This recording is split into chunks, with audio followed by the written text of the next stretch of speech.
Bienvenidos a Bonita Radio. Esto no es un cuento, esta es la verdad. En breves segundos la periodista Carmen Enita Acevedo estará con ustedes. Bonita Radio está disponible en Facebook, Instagram, Twitter, Spotify, Google Podcast, YouTube, iVoox y iTunes. Agradecemos a nuestros auspiciadores. Cooperativa Seno Gandía, solidez y futuro.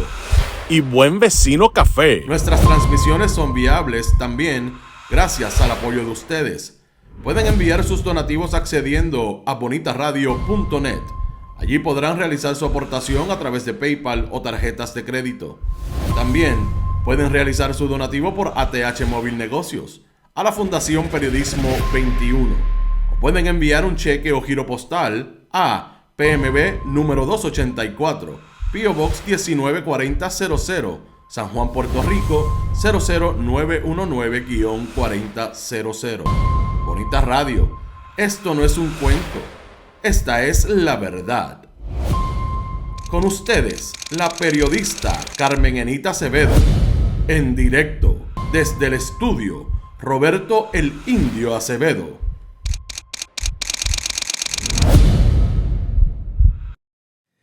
Muy buenos días, Puerto Rico y el mundo. Soy Carmen Enit Acevedo y a esta hora, a las 8:04 de la mañana de hoy, lunes 29 de abril del 2024. Bonita Radio se enciende para conversar con ustedes sobre ustedes y de lo que tienen derecho a saber. Y esta mañana vamos a hablar solamente creo que de 2-3 temas. Tenemos una entrevista a las 8:30 con Juan Dalmau, el candidato del Partido Independentista, sobre todo de lo que dijera la semana pasada en relación a desarrollo económico. Y una controversia que se suscitó en las redes el pasado viernes y que todavía estamos esperando que nos conteste el Departamento de Desarrollo Económico, a pesar de que fue bien temprano en la mañana, que le pedimos información sobre lo que dicen es falso de ese proyecto de desarrollo económico que estaba hablando Juan Dalmau precisamente el viernes, y sobre todo los decretos que se le han dado a empresas puertorriqueñas versus empresas de otros países contributivos para hacer negocios en Puerto Rico. Importante. Es una información que venimos pidiendo, solicitando al Departamento de Desarrollo Económico desde el pasado mes de octubre. Y cuando Humberto Mercader, el subsecretario, salió al paso de la información, sin ninguna evidencia, le pedimos la evidencia. Lo mismo vamos a hacer con el candidato hoy del Partido Independentista, porque es información que el país tiene derecho a saber. Pero hay un tema que yo creo que hay que darle profundidad y esa va a ser nuestra primera noticia con relación a lo que hemos investigado y tiene que ver con la salida de Hermes Ávila Vázquez, un convicto de asesinato, horrendo asesinato en el 2004, que dejaron salir en el 2023 en el contexto de una ley que tiene un reglamento, y vamos a hablar mucho de leyes y de reglamentos, que se supone que cumplieran diferentes protagonistas del manejo de este caso en la administración de corrección. Por un lado, un panel de médicos. Por otro lado, técnicos sociopenales y gerenciales del Departamento de Corrección. Sobre todo, la secretaria del Departamento de Corrección, que este fin de semana la vimos oronda en el cumpleaños del gobernador. Mientras todavía al día de hoy no hay información que se le pueda decir al país que el Departamento de Corrección cumplió con su responsabilidad de mantener alejados de la libre comunidad a aquellas personas que constituyen un peligro para esa propia comunidad. Todas las leyes, y es lo primero que quiero decir, tienen que tener un reglamento bajo la Ley de Procedimiento Administrativo Uniforme para cumplir con las disposiciones que tiene esa ley. Lo primero que la semana pasada nos preguntábamos es ¿dónde está el reglamento? Nosotros encontramos un reglamento y esta mañana, gracias a que tenemos buenas fuentes de información, porque el reglamento enmendado de la Ley 25, que el primero se produjo en el 1998, bajo la incumbencia de la secretaria del Departamento de Estado, Norma Burgos Andújar. Administración de Pedro Rosselló González, la última. Tuvo una enmienda el 2 de marzo del 2010. Y esa enmienda y ese reglamento enmendado que se supone que esté disponible para que toda persona pueda acceder a la información y saber y cuestionar y fiscalizar si se está cumpliendo con ese reglamento basado en la Ley 25, no está disponible en la internet. Así es que nosotros traemos la historia porque lo más interesante es que a pesar de que se enmendó en el 2010, no hay cambios sustantivos a lo que ya traía el de 1998. Pero obviamente hicimos la referencia y contextualizamos y traímos el documento nuevo en esa historia que desarrollamos desde ayer y que publicamos hoy a las 6 de la mañana. Voy a hablar poco con ustedes porque quiero tener espacio para poder indagar y traer toda la información que hemos descubierto que se supone que conteste la secretaria Ana Escobar Pavón, que este fin de semana estaba de pláceme celebrando el cumpleaños número 65 del gobernador de Puerto Rico. Los saludo brevemente a ustedes. Por ahí está Magali Díaz, está María Angeli, está Yolanda Charbay, Irving, Rafael Torres, debe estar mi amiga Irisita Delgado, Magali Díaz, ya lo dije, Salgo, está por ahí también, Irán Rivera, Irving Maldonado Norat, está Gisela Hernández, Rosa González, Carlos Maldonado, Luis Cruz, Jorge Rodríguez, buenos días, Carles Baratá, está también Olga Inés Camacho, todos los que estén, gracias por estar, Robert Baldwin, Ivonne Padua, Irka Hernández también está por ahí, Elías González, Lourdes Río, siempre Carmen Dávila Salgado, Doris Marrero, siéntanse bienvenidos, pero sobre todo saludados, Héctor del Valle, Polo Quiles, Ana Ortiz, todo el mundo, porque yo creo que debemos ir a esta información que es súper importante, que desde hoy les digo, ponlo en la nevera. Ana Escobar ha pedido 30 días porque supuestamente constituyó un comité para que atienda lo que es una barbaridad desde el pasado domingo, cuando el cadáver de Ivette Joan Meléndez fue encontrado en la playa Los Tubos de Manatí, degollado, y hasta el momento las pericias técnicas indican que la mujer pudo haber sido violada. Y el arresto de Hermes Ávila Vázquez se produce a menos de 24 horas como principal sospechoso. Y ahí se abre una caja de Pandora de quién es esta persona para los registros de la criminalidad en Puerto Rico y lo que viene a ser la ejecución de parte del Departamento de Corrección de una ley 25 que tiene un nombre larguísimo. Yo quiero ser bien específica en todo lo que vamos a hablar sobre esto y dar los nombres correctos. Y este es el reglamento del 1998. Le voy a pedir al señor director que coloque el del 2010, porque esto es precisamente lo que yo quiero establecer claramente, que no hay un cambio sustantivo en todo lo que trajo el del 98 y que trae ahora el 7818 del 2 de marzo del 2010.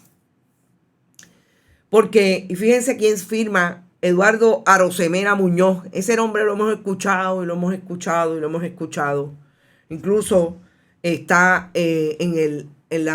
entiendo que hoy todavía es uno de los directivos de la Junta del Instituto de Cultura Puertorriqueña, pero vamos a ir específicamente al asunto de este reglamento sobre procedimientos para atender los casos especiales de las personas que están afectadas por el síndrome de inmunodeficiencia adquirida y otras enfermedades terminales y condiciones deformantes e incapacitantes severas en el sistema de corrección de Puerto Rico.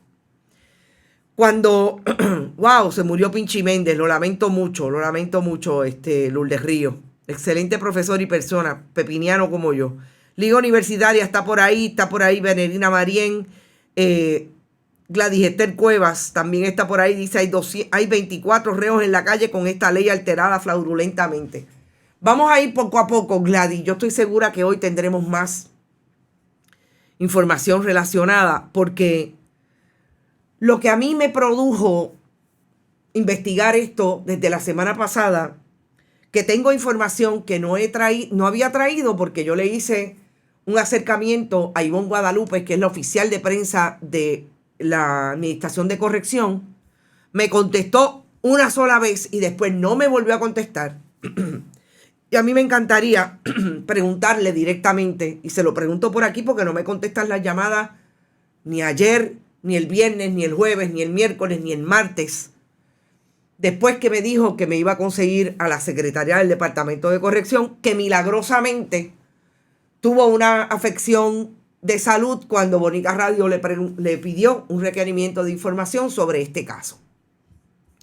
Y sobre todo, una entrevista para que pudiera establecer si en efecto lo que hace la Administración de Corrección es lo que la obliga este reglamento 1998 y ahora 7818 desde el 2010. Hace 14 años que se supone que Ana Escobar Pavón, que es una oficial de carrera del Departamento de Corrección y Rehabilitación, que es una vecina de Toa Alta, que es una comisionada de barrio del Partido Nuevo Progresista, que lo menos que hizo este fin de semana fue participar el cumpleaños del gobernador junto a Caridad Pierluisi y a otros jefes de agencia como Eileen Vélez Vega, etcétera, etcétera. Y digo que Ana Escobar Pavón es una oficial de carrera porque es importante a la hora de que se vaya a hacer el análisis de qué ocurrió en la Administración de Corrección con Hermes Ávila Vázquez. Lo más importante, a mi juicio, son 3 artículos, el 6, el 7 y el 8, que precisamente establecen dentro de ese reglamento qué tenían que hacer los médicos, pero qué tenía que hacer ese panel de médicos en conjunto con la Administración de Corrección.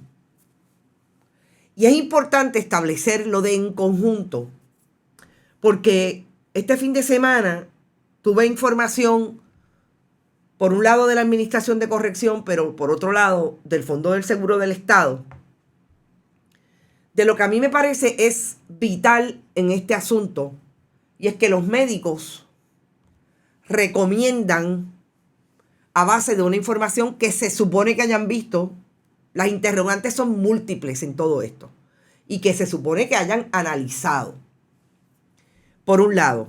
Y por otro lado, la Administración de Corrección, técnicos sociopenales y un director o directora de salud correccional o el componente de servicios médicos. No estamos hablando de Physician Correctional. Estoy clarísima de que Physician Correctional tiene vela en este entierro. Estamos hablando de los funcionarios en corrección que se supone que atiendan todo lo que tiene que ver con ese confinado en la institución penal. Institución penal, y como hemos dicho antes, esta persona llegó a tener tantos privilegios en corrección por la alegada paraplegia progresiva que tenía, que dormía en dormitorio médico. Y ahí tengo que hacer una salvedad a algo bien importante. Recordemos que aquí hay una funcionaria que estableció corrección, que era una enfermera, que se separó del trabajo y fue trasladada a otras áreas en lo que termina esta investigación, porque aparentemente era una persona que tenía relación o empatía con este confinado. ¿Por qué es importante establecer dormitorio médico, médicos de physician, que son los que atienden allí, pero la persona que no nos han descubierto quién es, que es la que coordina en el Departamento de Corrección todo lo que tiene que ver con servicios médicos? Porque el reglamento 7818 del 2010 establece claramente que esa persona es la que tiene que informar a la administradora de corrección, en este caso Ana Escobar Pavón, todo lo que tiene que ver con esa solicitud bajo la ley 25. Artículos 6, 7 y 8 importantes. Tiene 29 páginas el reglamento. El primero tenía 27, el segundo tiene 29. No creo, bueno, voy a intentar colocarlo todo en las redes sociales, pero es mucho. Pero es bien importante que se establezca que son 3 artículos bien específicos. Y para que ustedes tengan una idea de lo específico que es, fíjense en la página 9, cuando habla del inciso 5, y este es el reglamento 98, que está idéntico en esta sección en el reglamento 7818 del 2010. El director ejecutivo del programa de salud correccional o la persona designada es la única persona autorizada a notificar a la administración de corrección las recomendaciones de salida por la ley 25. Toda recomendación de salida se notificará al coordinador de servicios de salud de la administración de corrección. De igual forma, se notificará la dirección física del paciente con puntos de referencia, el nombre de los familiares, etc. ¿A quién le da potestad este reglamento? Para auscultar todo lo que tiene que ver con los familiares y las víctimas del delito. Es una investigación que tiene que referir la administradora de corrección. En este caso, Ana Escobar Pavón. Y lo dice específicamente el reglamento en su página 9. La pregunta es, ¿la administradora lo hizo? La administradora hizo una investigación sobre peligrosidad. Específicamente, ¿qué dice el reglamento sobre el asunto de la peligrosidad? Pues dice que no solamente tiene que referir la investigación, que tiene que tomar en consideración los elementos de peligrosidad, al igual que toma en consideración la capacidad de movilidad que tiene esta persona. Y es interesante porque yo estoy segura, claro, lo van a tener que probar en su día, y ya hay un adelanto de que va a haber un caso judicial sobre este asunto. Yo estoy segura que lo que dice el reglamento relacionado con la movilidad y lo que tiene que tomar en consideración, puede traer ese documento, señor director, el departamento con relación a la movilidad, va a ser la excusa del departamento de corrección para haber pasado por alto la peligrosidad. El problema es que no sabemos si hicieron la investigación sobre peligrosidad, que tenían que ir a la comunidad, tenían que auscultar a las víctimas y familiares del delito y a los propios familiares de esta persona. La administración, al evaluar la petición de egreso y para determinar el grado de peligrosidad que la salida del convicto pueda representar para la comunidad, tomará en consideración los siguientes criterios: que el confinado recluso sea paciente de una enfermedad terminal, haya observado buena conducta en la institución, el grado de movilidad física que le permite, la disponibilidad de los familiares de hacerse cargo, el delito cometido y las circunstancias de violencia en el mismo. Vamos a ese último. Gente,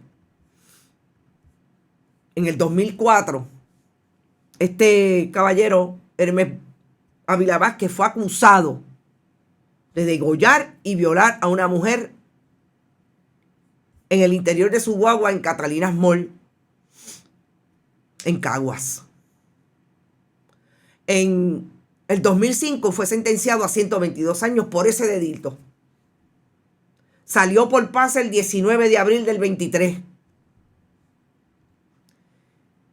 Y el 21 de abril del 2024 está siendo acusado por haber cometido idénticos hechos relacionados con Ivette Joan Meléndez. Román Molina dice, para diagnosticar paraplegia es fundamental un electrocardiograma o prueba de las agujas. Muestra la condición eléctrica, etc. Vamos ya mismo a lo que es supuestamente la evidencia médica y cómo se supone que se articule lo que pasó en el Fondo del Seguro del Estado con el Departamento de Corrección. Lo más increíble es que no sabemos al día de hoy si se auscultó la peligrosidad, porque nosotros sabemos quién fue la víctima del delito, pero Corrección no ha dicho si fue a auscultarla a los familiares de aquella víctima del delito de hace 20 años. Y lo más increíble además es que esta persona tenía un trabajo, un chivo, en una barra en Vega Baja. No dicho por el periodismo, no dicho por la persona que lo contrató como chivero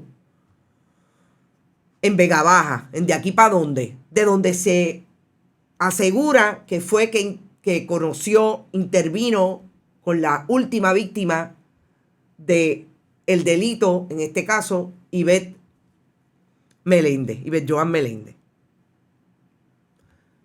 Cuando llegó en el 2023, dicho por Egui, el dueño de ese negocio, a ese negocio, Hermes Ávila Vázquez lo hizo en una silla de ruedas motorizada. Y más tarde llegó apoyándose de un bastón. Y no tuvo ningún problema en seguir yendo, bebiendo, se le pagaba con cerveza, a veces le daba dinero para gasolina. Y siguió yendo, y el día que intervino con esta mujer, no estaba en la silla de ruedas. La pregunta es, si el Departamento de Corrección, como dice el reglamento 7818 del 2 de marzo del 2010, que firmó el ex secretario del Departamento de Estado, Kenneth McClintock, bajo la administración de Luis Fortuño, si cumplieron con la parte del reglamento que establece que tenían que monitorear la condición del confinado cada 15 días.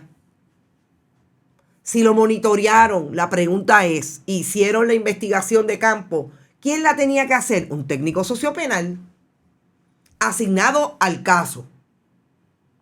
Siempre en comunicación con el jefe o jefa de la división el área de servicios médicos para que pudiera correr el monitoreo y así saber si esta persona estaba cumpliendo. Si la hubieran hecho cada 15 días, hubieran determinado en efecto que esta persona lo menos que hacía era ir a una barra. Porque uno no va solamente a la casa donde supuestamente vive. Uno va al área. Y este hombre estaba viviendo en Vega Baja y estaba frecuentando las barras de Vega Baja. Dice Egui, el dueño del negocio, de aquí para dónde, que lo menos que pasó es que llevó una vez a una compañera con quien supuestamente vivía. Y esta compañera, alguien le entrevistó del Departamento de Corrección. Alguien le preguntó si se levantaba sin ningún problema y caminaba con bastón. Ya fueron a la casa donde supuestamente vivía. Gente, cuando uno encuentra un reglamento que es tan claro, no hay manera de que el Departamento de Corrección nos pueda decir en 48 horas qué hizo o no hizo. Porque es importante recordar que a pesar de que este reglamento obliga a la secretaria a tener la información del convicto, ayer entiendo que Carlos Díaz le pidió quién firmó esa excarcelación, porque aparentemente ella no la firmó. La única que está delegada en firmar es ella, según este reglamento. La excarcelación.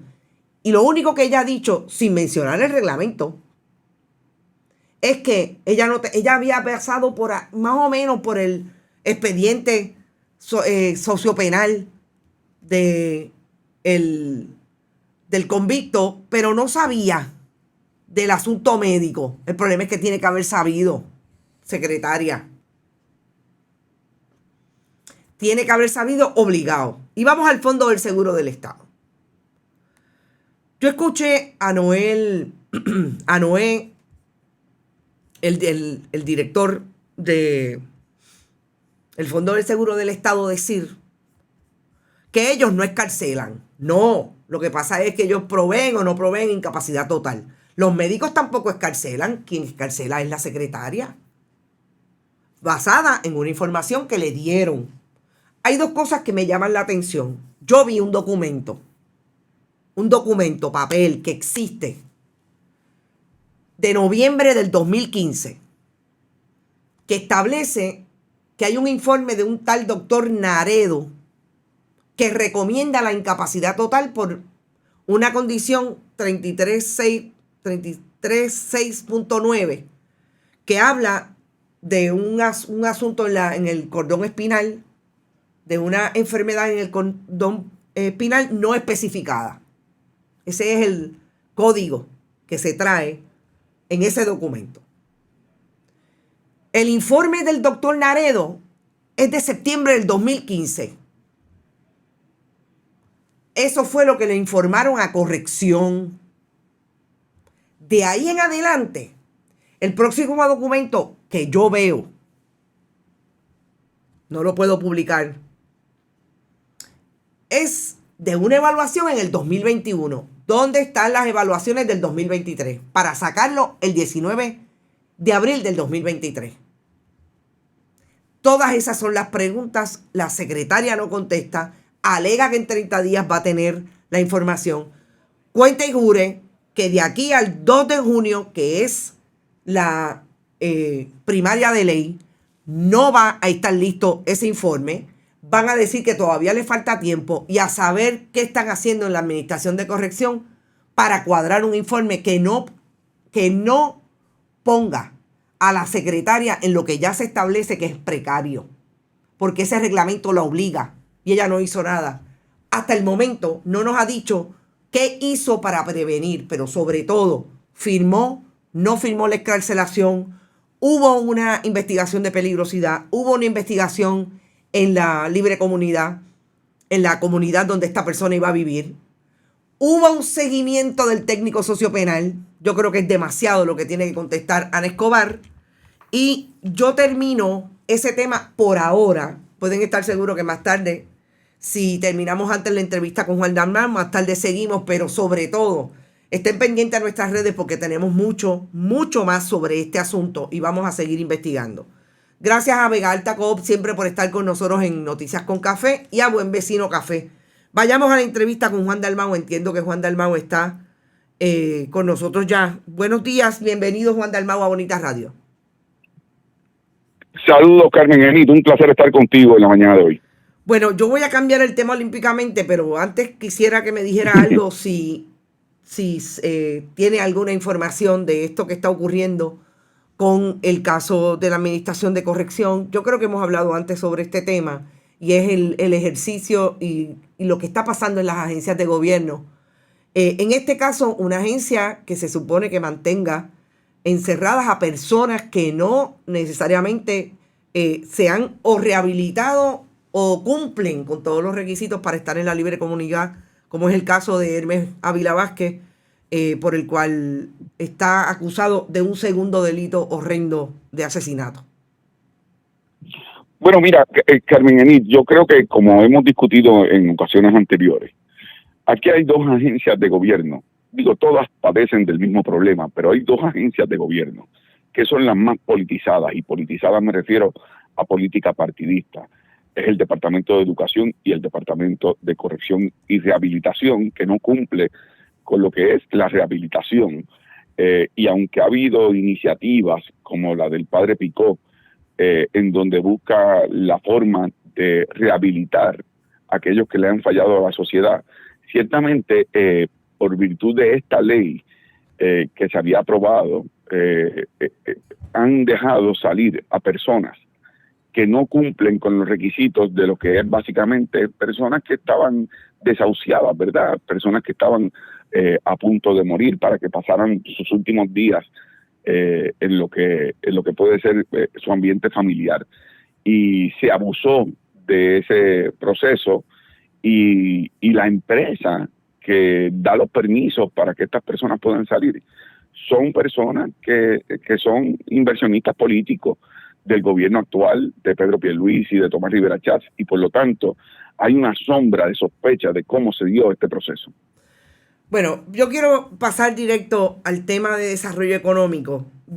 El viernes pasado yo tuve un requerimiento de información y quizás debamos empezar por ahí con relación al planteamiento suyo de hasta dónde llegan los decretos, a quién le dan los decretos en el Departamento de Desarrollo Económico. Y el subsecretario dijo que era totalmente falso que el 60% se le dieran a empresas que no son puertorriqueñas. Yo quisiera primero que usted me dijera, en efecto, cuál es la información que usted tiene, de dónde sale, porque a mí no me han dado la información que supuestamente corrige su argumento, pero yo lo tengo aquí de frente. Ya le hice otro requerimiento de información al DEC esta mañana, no lo contestan. Escucho a Manuel Sidre que está diciendo que usted quiere que eliminen la ley 22 o la ley 60, pero que realmente esa ley produce 190 millones en contribución sobre ingresos. Vamos a empezar por ahí.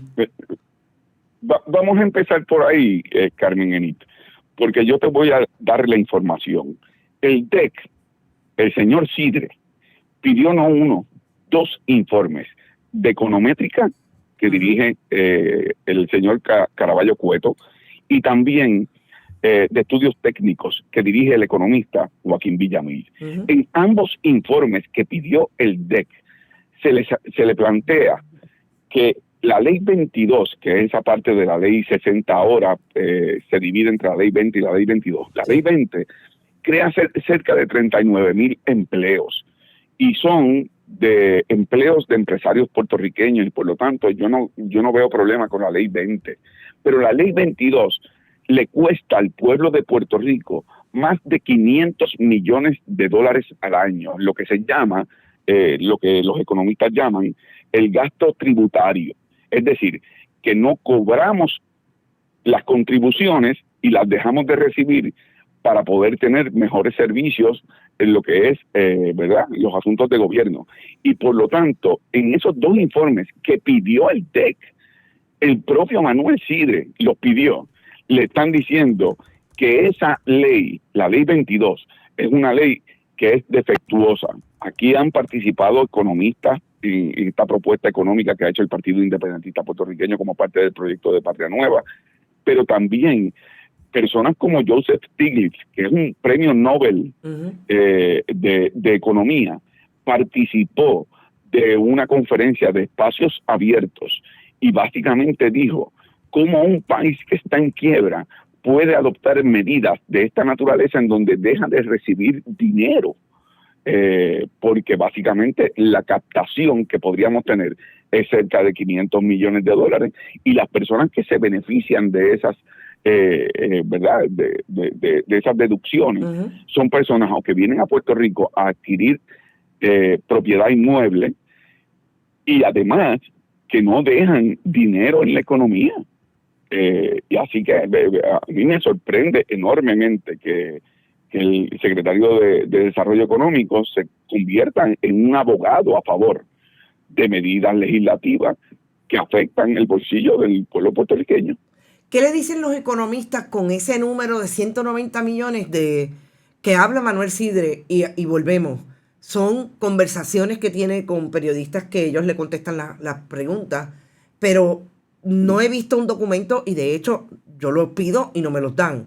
190 millones es mucho, según sus asesores económicos, para un país que necesita no solamente mucho más, sino que tiene a una clase media y sobre todo a los pequeños negocios sobreviviendo mientras esos otros se llevan los decretos y alega que tiene entonces 190 millones entrando a la economía a nivel contributivo. ¿Eso es mucho o es poco?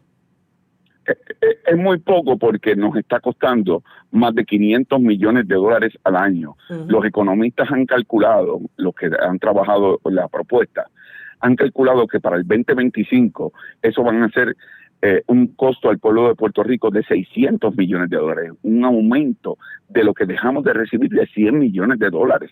Por lo tanto, lo que son, ¿verdad?, las migajas que deja este tipo de incentivo contributivo no compara con lo que podríamos cobrar para el bienestar de lo que, ¿verdad?, es una política fiscal adecuada y que podamos tener mejores servicios para la ciudadanía. Cuando usted habla de la reorganización en esas propuestas clave de crecimiento económico, de la reorganización del Departamento de Agricultura, yo le pregunto si ahí ustedes están mirando algo que incluso la semana pasada se trajo a la atención pública, o por lo menos nosotros lo trajimos, que tiene que ver con el impacto que está teniendo la siembra de placas solares en las tierras susceptibles a desarrollo agrícola y que se utilizan para sembrar placas solares. ¿Cuál es la propuesta específica y si esto está tomado en consideración con un plan de uso de terreno, que sabemos que esta administración ha sido, por decirlo de alguna manera, débil reaccionando a esas necesidades que tienen ese plan de uso de terreno? Lo hemos tomado en consideración, Carmen Enid, porque nosotros entendemos que hay que establecer unas políticas públicas de protección de terrenos agrícolas. Incluso, como parte de la propuesta, lo que hemos planteado es que aquellas personas que tienen fincas agrícolas, pero que no están desarrollándolas con propósitos agrícolas, que a su vez va de la mano con lo que debe ser seguridad alimentaria, que entonces tengan que pagar unos impuestos adicionales con respecto a esas tierras que están especulando para luego desarrollarlas en lo que es la construcción o lo que puede ser la construcción de vivienda, etcétera. Yo lo que he planteado con el cuadrenio pasado, yo junto a Denis Márquez y yo planteamos 7 reservas agrícolas, 2 reservas naturales para proteger esos terrenos. Y además propuse que aquellas empresas que son de biotecnología, para lo que era Monsanto, Bayer, que están especulando con los terrenos, a esas empresas les están aplicando unos incentivos contributivos como si fueran de biotecnología, pero no le aplican la ley de los 500 acres para evitar la especulación de terrenos agrícolas. Cuando tú me preguntas específicamente sobre el tema de las placas solares, nosotros estamos impulsando el que sea a nivel de las microredes y los techos de las casas, que se utilice ese tipo de tecnología y no para afectar lo que debe ser, ¿verdad?, la protección agrícola para el desarrollo de ese renglón de la economía.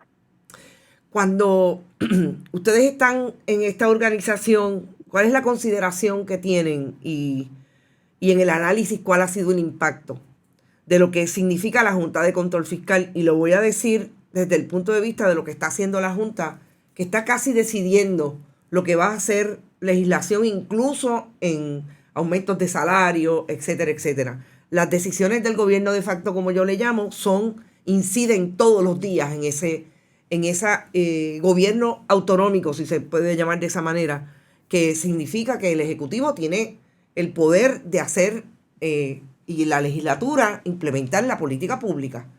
¿Cuál es la consideración en este plan de desarrollo económico, que es puntual, porque ahí es donde ellos deciden si le pagan a los bonistas versus lo que va a hacer para desarrollar la economía del país? Mira, yo creo que es importante, Carmen, que Puerto Rico tenga conciencia que hasta la década del 80, el 83, en 1983-84, se enmendó una ley que eximió a Puerto Rico de poderse ir a la quiebra. Cuando siguieron los gobiernos del Partido Popular y el PNP, ¿verdad?, adquiriendo deuda y vendiendo bonos, estamos impedidos de irnos a la quiebra. Y entonces viene la ley promesa. La ley promesa se aprueba luego de que en Puerto Rico se aprobó una ley de quiebra criolla, pero el Tribunal Federal dijo que los territorios no podían irse a la quiebra. Y entonces tuvieron que legislar en el Congreso. Hicieron dos cosas. Una parte de la ley promesa era el que podíamos irnos a la quiebra. La segunda, el que teníamos que hacerlo con una Junta de Control Fiscal. Esa Junta de Control Fiscal, como usted correctamente señala, tiene más poderes para establecer política pública que los gobiernos electos por los puertorriqueños. Así que por definición es un ente antidemocrático que tiene una visión filosófica, económica, de penalizar a los que menos tienen, a los trabajadores, a los asalariados, a los empleados públicos, y entonces favorecer a los grandes intereses económicos. Por lo tanto, yo creo que ya se agotó la idea de que un gobierno en el próximo enero vaya a los tribunales a impugnar la Junta de Control Fiscal. Hay que activar lo que debe ser amplios sectores del país para acudir al Congreso, para que elimine de la ley promesa lo que es la Junta de Control Fiscal, que nos ha hecho tanto daño y que nos impide un desarrollo económico. La ley promesa dispone que la Junta de Control Fiscal tiene que establecer anualmente unos mecanismos de desarrollo económico. La Junta de Control Fiscal no ha hecho ninguna iniciativa con respecto a lo que es desarrollo económico, y por lo tanto hay que ir al Congreso e impugnar el que existe una Junta de Control Fiscal, que es un mecanismo, de nuevo, colonial, antidemocrático, que nos afecta a todos dentro de lo que es el desarrollo económico del país. Sería un esfuerzo dual, por un lado un procedimiento judicial que cuestione la legitimidad de esa Junta y la intervención que tiene con el gobierno autónomo, versus el trabajo de cabildeo, me imagino, que es ir al Congreso. Exactamente. Okay. Sí, yo pienso que ya dentro de lo que es la vía judicial, después de todo, la juez Laura Taylor Swain lo que interpreta es la ley. La ley se diseñó para que la Junta de Control Fiscal tenga más poderes que los poderes constitucionales en Puerto Rico. Uh-huh. Por lo tanto, la vía judicial ya se agotó. Yo creo que tiene que ser, como tú señalas correctamente, la vía política. El Congreso de los Estados Unidos enmendar la ley y que hagamos un esfuerzo conjunto de estadistas, independentistas, los que han votado por el Partido Popular, los que no son, de una facción particular, los libres asociacionistas, pero tenemos que ir en conjunto, y yo asumiría ese rol para aglutinar esos sectores. No podemos seguir con una Junta de Control Fiscal que sea la que determine, de acuerdo a los intereses de los bonistas, la política pública del país. En ese esfuerzo de desarrollo económico que usted diseña o que trae ante la opinión pública, hay todo lo que tiene que ver con las contribuciones que afectan a los ciudadanos, ciudadanas, pero hay un sector que está pidiendo la luz por señas, y es el sector, es precisamente eso que alega el DEC, que tiene el 60% de los decretos, que son empresarios puertorriqueños, empresarias puertorriqueñas de pequeños negocios, que tienen no solamente los gastos, sino un nivel de, digamos, de empuje parecería que solamente de ellos, y se quejan y traen información, el costo de la energía, el costo de los permisos, todo lo que tiene que ver con la posibilidad de que su negocio siga perdiendo versus el esfuerzo que están haciendo para seguir hacia adelante. ¿Dónde están ellos en este plan de desarrollo económico? Bueno, el plan que yo he presentado le impondría una contribución de un 15% a las corporaciones foráneas. El año pasado las corporaciones foráneas en Puerto Rico lograron ganancias de más de 37 mil millones de dólares. Representan el 76% de los 23 mil millones de dólares que se reciben de contribuciones exentas o que no o tienen deducciones. Uh-huh. O sea que el país deja de recibir 23 mil millones de dólares, 76% es de esas corporaciones foráneas. Lo que yo propongo es imponerle una contribución no confiscatoria ni penalizante, y con ese ingreso nos permite reducir lo que son las contribuciones de las empresas puertorriqueñas, lo que pueden ser los empresarios puertorriqueños, que en Puerto Rico pagan más de un 30% de contribuciones sobre el ingreso neto. Y eso es una manera de balancear la competencia económica entre las corporaciones extranjeras y las corporaciones en Puerto Rico. Claro, para ser competitivos, lo que yo propongo es que a esas empresas que vienen del extranjero se les dé beneficios no contributivos. Eso significa lo que es financiamiento para la expansión de infraestructura, ¿verdad? Unos intereses preferenciales para lo que es el préstamo, lo que tiene que ver con adiestramiento de mano de obra, lo que tiene que ver con cuidado de niños subsidiados por el gobierno. Son beneficios que no son contributivos porque así el país puede recibir el dinero para hacer más competitivos en términos económicos, reducir las tasas contributivas de las empresas puertorriqueñas y al mismo tiempo otorgarle a estas empresas extranjeras mejores beneficios para que abaraten los costos operacionales. Tú mencionas algo que es importante, que es el tema de la energía eléctrica. Y yo creo que aquí hay que poner métricas de cumplimiento a Luma. Y si Luma no cumple, entonces ese contrato se tiene que rescindir. Lo que pasa es que el gobierno actual no ha querido imponerle métricas de cumplimiento a Luma, que ciertamente, como sabemos todos los puertorriqueños que somos víctimas de esa mala administración, sabemos que no han podido cumplir con respecto a tener un sistema de lo que es la estabilidad energética. En el caso del proyecto de desarrollo económico en Puerto Rico, parecería que nadie tiene en la boca a las cooperativas de Puerto Rico. Primer sistema financiero, único sistema financiero puertorriqueño, que incluso en los peores momentos de este país le ha prestado dinero, y sabemos lo que pasó en el 2009, cómo la administración Luis Fortuño le metió la mano a las cooperativas y los casi obligó, bajo chantaje de que le iba a eliminar la exención contributiva, a comprar bonos de Puerto Rico. ¿Dónde están las cooperativas en el proyecto de desarrollo económico del PIB y de la Alianza? Son fundamentales por varias cosas. Primero, yo propongo la creación de lo que es la Comisión de Cooperativas en Puerto Rico. Ahora mismo las cooperativas están bajo la sombrilla de COSEC, y COSEC es una agencia pública que básicamente vela más por lo que es los intereses de la banca. Quedan dos bancos grandes en Puerto Rico, por no hablar de lo que son las empresas financieras internacionales ¿verdad? Y los beneficios contributivos que reciben. Pero las cooperativas fueron las que después de María respondieron adecuadamente a las necesidades del pueblo de Puerto Rico. Así que nosotros creemos en crear un sistema de fiscalización que responda a lo que es la realidad de las cooperativas y fomentar esas cooperativas. Al mismo tiempo, también propongo crear cooperativas juveniles en las escuelas, ¿verdad?, del sistema de educación, poder crear cooperativas que creo que el año pasado tuvieron ganancias en algunas de las escuelas que tienen cooperativas de cerca de $300 millones. Así que se puede fomentar y fortalecer ese renglón de la economía. Bueno, que sería reactivar, porque ese proyecto siempre ha existido y lo han dejado más o menos caer en las escuelas públicas como tantas otras cosas. Así es.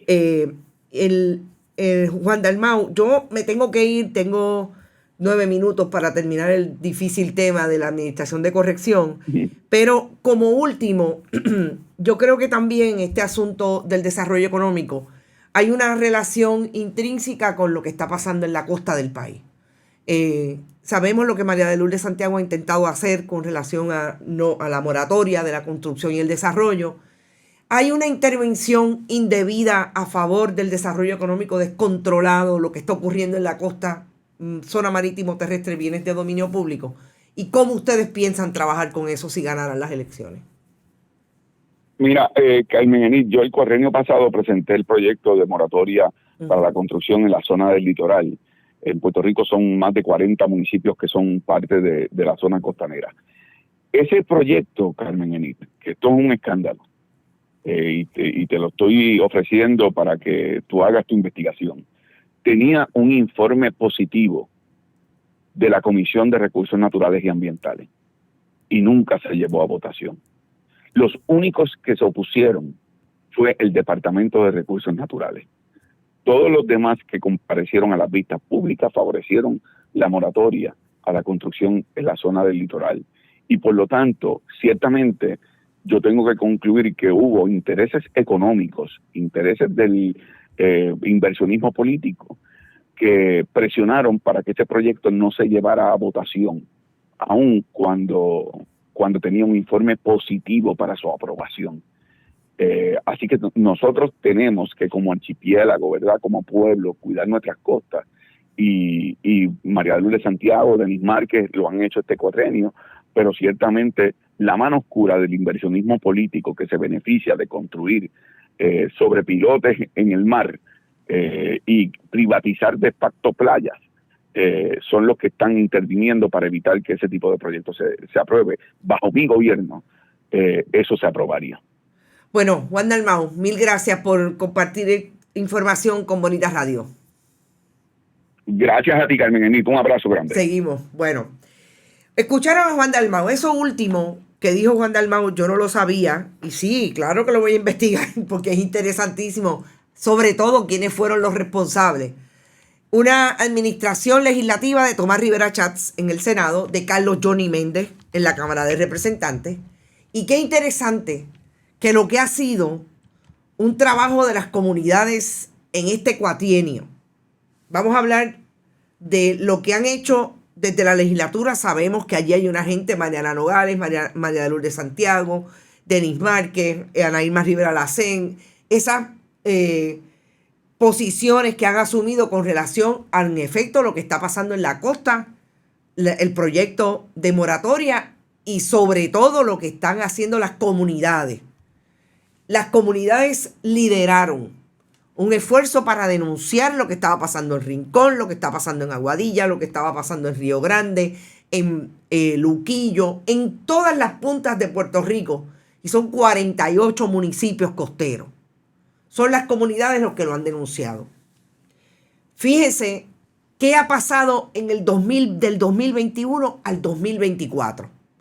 Que la administración de Pedro Pierluisi, a través de lo que sabemos ocurrió en Rincón con sus primos hermanos, hoy convictos por corrupción, de lo que está pasando con su hijo en Guánica, de lo que está pasando con su hijo en el desplazamiento a través de los famosos alquileres a corto plazo Airbnb. Precisamente se ha desarrollado increíblemente una costa que no aguanta más, por lo que supone para el país entero que siga habiendo desarrollo desmedido en la costa. Ahí están los vínculos y los desarrollos con las familias Tuve, desde Dorado, desde Luquillo, desde el Distrito Burbuja, todo lo que significa poner en posición de los inversionistas políticos, porque está probado a través de lo que llega al Contralor Electoral todos los días, que esas personas son inversionistas políticos que en su día reciben el famoso quid pro quo y participan de lo que el gobierno como política pública ha establecido desde la figura de Pedro Pierluisi, de que no debe haber una moratoria en la costa, de que hay que seguir desarrollando y hay que seguir haciendo muelles sin permiso. Y fíjense que no estamos hablando que son nada más los inversionistas políticos quienes se insertaron en ese negocio. Son los hijos del gobernador, es la nuera del gobernador a través de la venta de propiedades hasta de $35 millones en Dorado. Así que no es lejos de la realidad lo que está diciendo Juan Dalmau cuando establece qué pasaría en aquel momento que no bajaron un proyecto que precisamente tenía el aval de todo el mundo, menos de recursos naturales. ¿Quién terminó? La administración de Ricardo Rosselló Nevares, Wanda Vázquez Garcet, gobernador renunciante y gobernadora sucesoral en el 2020. Rafael Machargo, interesante, el único que se opuso a ese proyecto de moratoria. Sigue siendo importante que busquemos los contextos correctos. Lo que está pasando en el país no es de ahora, no es que lo está denunciando una persona X, lo han venido denunciando las comunidades. Ahí están los proyectos que están ante la consideración de los tribunales y lo que siguen haciendo las comunidades a través de toda su denuncia. Yo quiero decirles que el asunto de corrección no termina. Y para terminar este programa, aunque me coja 2 o 3 minutos más, quiero volver al asunto del Fondo del Seguro del Estado. Este fin de semana se identificaron a por lo menos tres generalistas, médicos generalistas, una internista, que es la internista de la 705 en Bayamón, que es la que se supone que haya visto la evaluación y que haya hecho la evaluación inicial de Hermes Ávila Vázquez como una persona que quería salir bajo pase extendido, la ley 25 del 92. Es importante destacar que lo que yo vi en documentación, no sé si es que no estaban todos los documentos, pero yo no vi evaluaciones del 2023. Sí, del 2021. ¿Bajo qué evaluaciones sacaron en el 2023 a Hermes Ávila Vázquez? ¿Dónde están esos documentos? A mí me dicen que la semana pasada hubo un corre en Physician Correctional para levantar el informe que le pidió la secretaria del Departamento de Corrección, Ana Escobar, a Raúl Villalobos, el presidente de esa corporación. El problema es que todos los documentos de las evaluaciones médicas de esos confinados están en Bayamón o en la institución penal donde se atienden. No están en Physician Correctional, que como ustedes saben está en la avenida César González. ¿Quiénes son los custodios? Departamento de Corrección y Rehabilitación. ¿O me van a decir que hay empleados de Physician, de la privatizadora Correctional, que son los custodios de esos documentos? No, es el Departamento de Corrección. Vuelvo y repito, ¿qué sabe el Departamento de Corrección de cómo se evaluó, se cumplió con el artículo 6, que es extensísimo, del reglamento 7818, antes el 5772? Porque es que es vital. La secretaria, ¿qué dice? ¿Ha dicho algo? ¿Dónde están hoy? ¿Quiénes están auditando esos documentos? Dice ahora que lo va a pasar al Departamento de Justicia, pero secretaria, al Departamento de Justicia entonces tendría que ir usted misma, porque que no vengan ahora a decir que los chivos expiatorios son exclusivamente el técnico sociopenal, el director de servicios legales, los médicos, porque es que usted tiene una responsabilidad ministerial y está ahí en el reglamento. ¿La cumplió? ¿No la cumplió? ¿Quién va a auditar eso? Faltan 7 meses para las elecciones generales. Y yo he dicho que este caso va a llegar a mucho, pero sobre todo en la opinión pública. No me parece que a nivel de gobierno, porque ¿quién va a hacer algo? El secretario del Departamento de Justicia, que ya dijo que era muy temprano para él meter y hacer una investigación sobre este asunto. Veremos. Nosotros nos vamos. Son las 9:01 de la mañana. Gracias por estar. Compartan toda la investigación que hicimos. Vamos a seguir teniendo información relacionada a través de todas nuestras redes. Vayan a bonitasradio.net. Pueden donar a través de PayPal, tarjetas de crédito. Ahí está la historia completa. Compártanla con el mundo entero.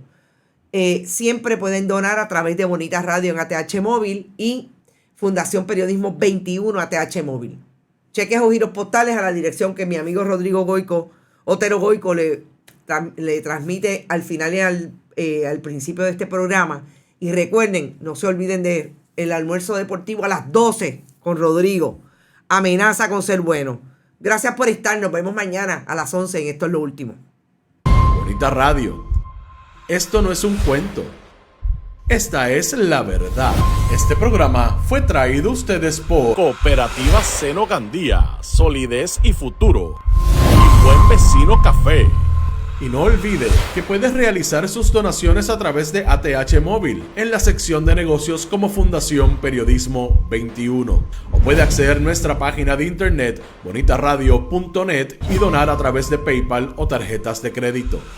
También puede enviar cheques o giros postales a nombre de la Fundación Periodismo Siglo XXI, PMB 284, P.O. Box 194000, San Juan, Puerto Rico 00919-4000. Bonita Radio, esto no es un cuento, esta es la verdad.